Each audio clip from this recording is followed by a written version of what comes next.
Alors, se pose le problème du prix que l'on fait payer aux gens pour son travail.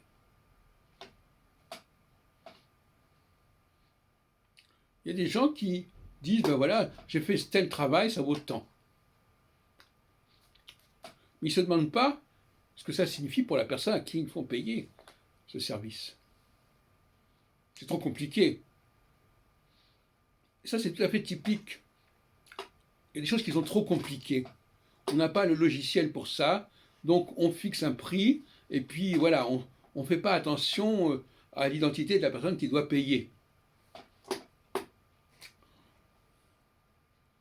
C'est une forme d'autisme. Je me demande ce que ça me coûte à moi, mais pas ce que ça veut dire pour autrui.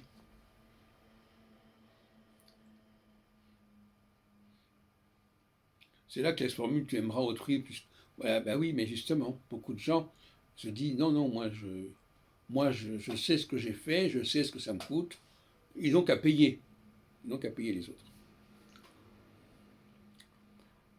C'est une forme de simplisme, de mauvaise aloi, en fin de compte, que cette façon de régler les problèmes en disant ah ben moi, c'est ça ce que ça représente ça pour moi, donc les autres n'ont qu'à payer, au lieu de se dire qu'il faut adapter ces exigences au profil des personnes à qui on s'adresse.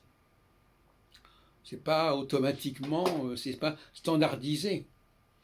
Toute activité est standardisée et standardisable est problématique de toute façon. D'autre part, je terminerai là-dessus, beaucoup de gens sont restés avec le bagage qu'ils avaient à 7 ans, l'âge de raison. Ils n'ont pas appris grand-chose depuis. Ils ont déjà appris à parler. Il y a des tas de choses qu'ils ont appris, ou même au niveau religieux, ils ont déjà appris un certain nombre de choses. Et c'est un bagage qui va leur servir un capital qui va leur servir toute leur existence.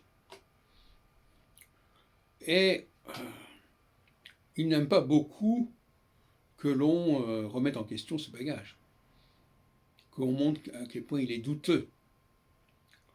Et justement, quand j'écoute des femmes discuter entre elles notamment, je suis frappé par le débit. Je trouve qu'elles ont un débit plus haché, plus saccadé que l'homme. Elles parlent beaucoup plus vite, et ça sort. On peut dire même une logorée, d'une certaine manière. C'était un rythme qui n'est pas propice au doute, qui n'est pas propice au questionnement. Qui n'est pas propice à la recherche de réponses qui ne sont peut-être pas là, qui ne sont peut-être pas accessibles. Donc, oui, je suis assez frappé par le... Je crois que souvent, ce qui gêne les hommes dans leur rencontre quand ils écoutent des femmes, c'est pas tellement le contenu, c'est la vitesse du débit. Et cette vitesse, elle est presque mécanique, presque machinale.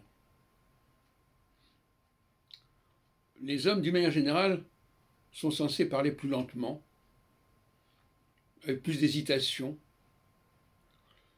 et chercher ensemble, parfois péniblement, un accord, au lieu de dire des évidences, des choses qui vont de soi,